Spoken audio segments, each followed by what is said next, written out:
동국제강 2023년도 6월 달에 인적 분할 일기가 되겠습니다. 상반기 실적을 스루프트 회계로 분석하고 연말 매출액을 예측해 보기로 하겠는데, 실적은 1개월분이 되겠습니다. 재고자산 회전율은 0.9회전, 이것도 1개월 실적이 되겠습니다. 이런 1개월 된 실적을 뭘 어떻게 분석해 볼지 하나의 그 새로운 그런 샘플로서 한번 좀 해볼 재미가 있지 않겠냐, 이런 생각을 해 봤습니다. 한번 좀 봐주시면 감사하겠어요. 동국제강에 대한 뉴스가 서울경제 6월 19일에 발행이 됐는데, 동국제강 3인방 재상장 후 연일 강세다, 이렇게 되어 있습니다. 5월 12일 날 임시주총에서 인적 분할 안건이 가결이 돼가지고 동국 CM과 동국제강과 나눠지고, 그 다음에 이제 동국홀딩스라고 그 지주회사 성격으로 세 개의 회사로 분리가 됐습니다. 동국 CM은 컬러 강판을 만드는 것으로 소개가 되어 있고요. 동국제강은 그 다른 제품인데 나중에 또 별도로 좀 말씀을 드리겠습니다. 동국제강은 친환경 전기료 고도화에 집중을 하고, 동국 CM은 2030년까지 컬러 강판 매출 2조 원을 달성하게 되는 목표에 전념할 계획이다, 이렇게 얘기했습니다. 이것은 6월 말, 오른쪽에 있는 것은 6월 말 재무상태표를 100만 원 단위로 표시를 한 건데요. 전체 자산 총계는 3조 6천억 원대로 나와 있습니다. 그리고 그 부채 총계는 1조 9천억 원대, 그 자본 총계가 1조 6천억 원대, 그래서 합해서 부채와 자본 총계도 3조 6천억 대가 되겠습니다. 근데 제가 이제 일기 때 항상 그 궁금해 하는 것은, 왜 분할 시에 개시 재무제표는 공시하지 않는지, 그게 제가 궁금합니다. 어떤 분할이라도 제로에서 시작하는 것은 아니지 아니한가. 진짜 그 창업을 했을 때는 아무것도 없다 그러면은 요 자본금만 있을 거예요. 자본금. 에, 아니면 뭐 그렇지 않을 수도 있고요. 그런데 6월 1일에 분할이 됐다면 6월 1일자 그 재무상태표도 여기에 우측에 좀 비교를 해줘야 되지 않겠냐, 이런 생각을 하게 됩니다. 그래서 자본금 쪽을 보면은 2,480억인데 주식 발행 초과금이 무려 1조 원대를 넘습니다. 이게 인적 분할을 하면서 그동안에 있던 그 가치를 주식 발행 초과금 쪽에 그 가치가 넘어간 거로 보입니다. 어떤 가치냐 그러면 이익 잉여금이 쌓여 있을 거 아니에요. 그래서 인적 분할이 되면서 일부 이 다른 이 주식 이 투자금이 들어올 수도 있겠지만, 그동안에 이익 잉여금이 주식 발행 초과금으로 넘어간 것으로 저는 그렇게 해석을 합니다. 그래서 한 달 동안의 그 이익 잉여금은 389억 원이나 늘었다. 이렇게 이제 인식을 하게 됩니다. 저는 이렇게 재무상태표를 이해를 했습니다. 원가회계 손익으로서 매출액은 4,300억 원으로서 어떻게 비교할 건 없어요. 이 전년도 실적, 동기 실적 뭐 이런 것들을 안 해주니까.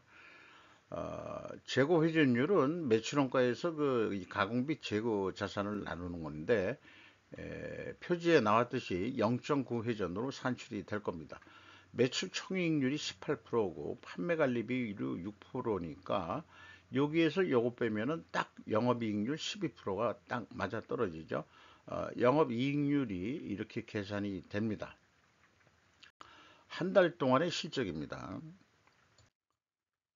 그래서 재고자산 명세를 보면은 이 재고자산 명세도 그 6월 말 거만 나왔어요.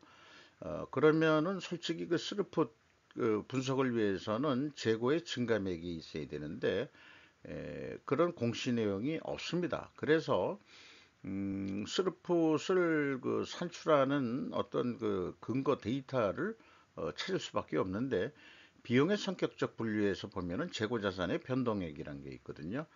요것이 그 비성분에 써 있는 내용을 보면은 WCAI가 기준이다 해가지고 요게 그 185억 원이 줄어든 것으로 되어 있습니다. 그러면은 이제 우리가 그 이 6월 초에 재고를 인식할 수 있습니다. 산출해 낼 수 있죠.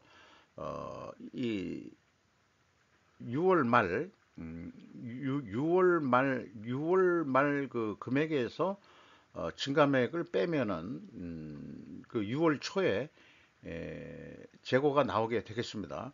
마찬가지로 그 전체 재고 자산은 현금 흐름표에 그 금액이 있습니다. 그래서 그 상반기 말에서 그 증가액을 빼면은 음, 그 6월 초에 금액이 나오게 되겠습니다. 이거를 근거로 해서 스루풋을 산출을 했습니다. 이것은 한번 참고해 주시고요.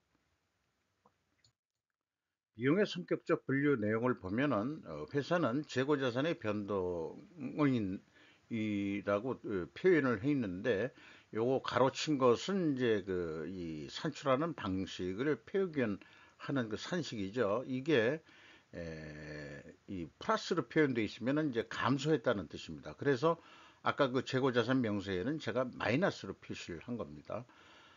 또 원재료 사용액 및 상품 매입액이라고 돼 있어요. 그래서 그것도 이런 금액이 있고, 그래가지고 이 두 가지 합친 게 매출원가 재료비.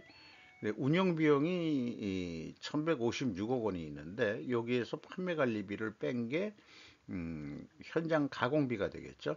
이게 그 총 제조 비용의 27% 비율입니다. 그래서 원재료 가격이 올라갔는지 내려갔는지 비교 데이터가 없어가지고 그것을 추론해내는 작업은 할 수가 없겠습니다.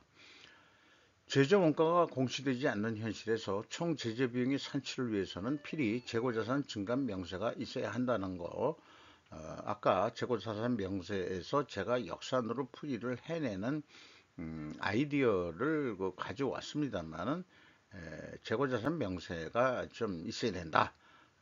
기초기말 최하 그 정도는 있어야 된다. 이 말씀을 드리는 거고요.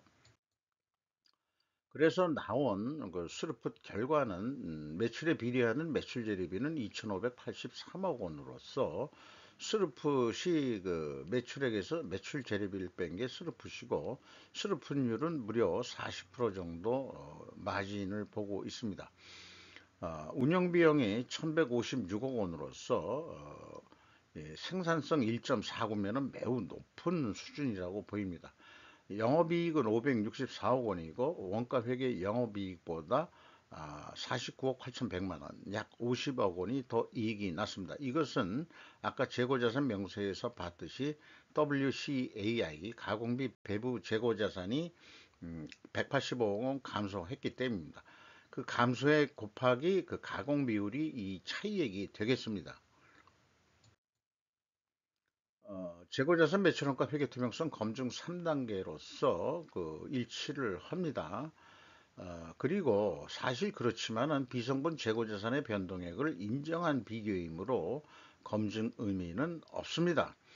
실제 재고가 어땠는지는 모르기 때문에 그거를 역산해서 추리를 해서 맞춰준 수치이기 때문에 검증 의미는 실질적으로는 없다, 이렇게 볼 수 있겠고요. 현금 흐름표 기준 전체 재고 자산의 증감액은 일치를 합니다. 운영 비용에서 인건비가 요거 제가 좀 에러를 냈습니다. 요게 한 달분의 그 이거 6월 한 달분의 연금액이니까, 아니 연금이니 아니 연봉이니까 여기에다가 1 더하기 600%를 좀 해야 나올 겁니다. 그러니까 한 6을 7을 하면은 7, 4, 28, 한 9천만 원대 정도가 나오지 않겠냐, 이렇게 예상이 됩니다.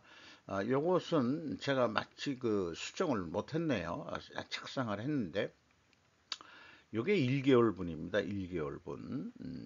여기서 1개월분인데 이거를 곱하기 12를 하면은 또 1억이 넘어버리죠. 그러니까 그게 아니고 요게 그 상반기까지의 누적액이라고 그렇게 보이죠. 상반기까지의 누적액이니까 한 제 생각에는 한 9천 선 정도로 나올 것으로 이렇게 예상이 됩니다. 그래서 1개월분의 경영 성과인데요. 재고 회전율 0.9회전 매우 낮다고 되어 있습니다만은 한 1개월에 1회전이면 1회전만 하더라도 괜찮은 건데 너무 느리다고 했던 것은 처음에 이게 6개월분인 줄 알고 이렇게 제가 표현했는데 이것도 좀 수정을 좀 했어야 되지 않을까 싶네요. 어쨌든 그 다음에 이제 스르픈율 이렇게 동일 방향이면은 다 플러스면은 투명하게 가정을 합니다. 그렇게 하는데 위에 거는 좀 잊어봐 주시고요. 그냥 샘플로 그냥 항상 하는 얘기니까. 그래서 재고 자산에 대한 얘기도 그 상징적으로 재고가 많아서는 안 된다 하는 거를 그 비주얼로 좀 보여주기 위해서 표현한 거고요. 원재료 가격과 제품 매출 가격 추이도 비교가 있어야 얼마나 이제 더 올랐는지 내렸는지가 그 의미가 있는데 일단 그 반기 거의 그 가격을 보면은 제강 원재료, 스크랩 등이라고 했습니다. 철광석을 들여오는 것 같진 않아요. 그게 톤당 52만 6천 원대. 아변 원재로 슬라브, 빌레트 등이 있는데 그 한 80만 7천 원 정도 이렇게 좀 비싸게 되어 있네요.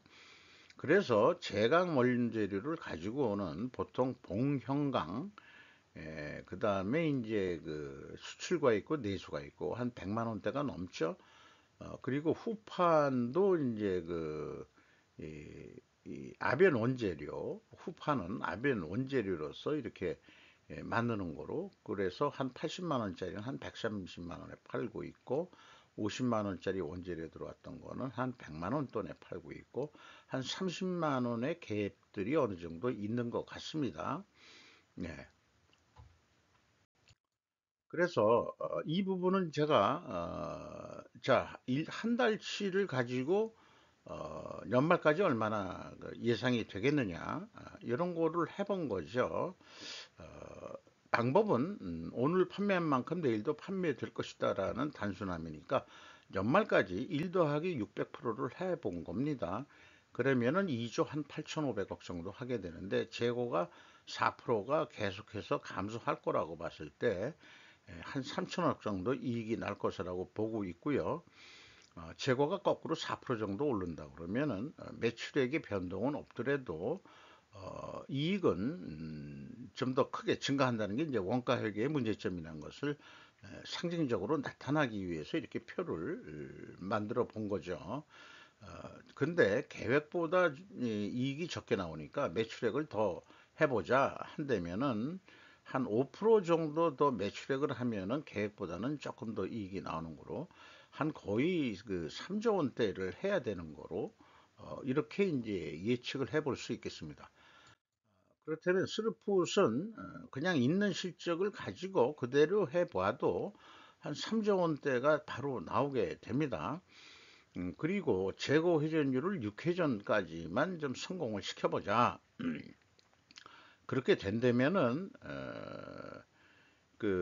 이 매출이 3조 2천억대가 돼가지고 영업이익은 한 4천억대 이상으로 나올 것이다. 이렇게 예측을 할 수 있겠습니다. 그런데 스루풋 회계 기준은 이걸 판매 단가라고 비유를 한다면 300만 원에 팔아야 되고 원가 회계 기준은 285만 원뿐이 나오질 않았습니다. 이런 것은 어떤 경우냐 하면은 재고 자산의 증감과 디프레이션과 인플레이션의 관계표를 제가 만든 건데 재고가 감소했으니까 재고 회전율이 상승했는지 여부는 확인할 수는 없어도 이익이 더 증가를 합니다. 재고가 감소했을 때는 판매 예가는 원가보다 높게 나오게 되어 있습니다. 그래서 스루풋 회계는 디프레이션 상황에서는 디프레이션을 완화하는 기능이 있다. 저는 그렇게 이제 주장을 하고 싶어요. 주가는 11,920원이 때가 되겠습니다. 연초 가격은 뭐 그 비교가 좀 어렵고요.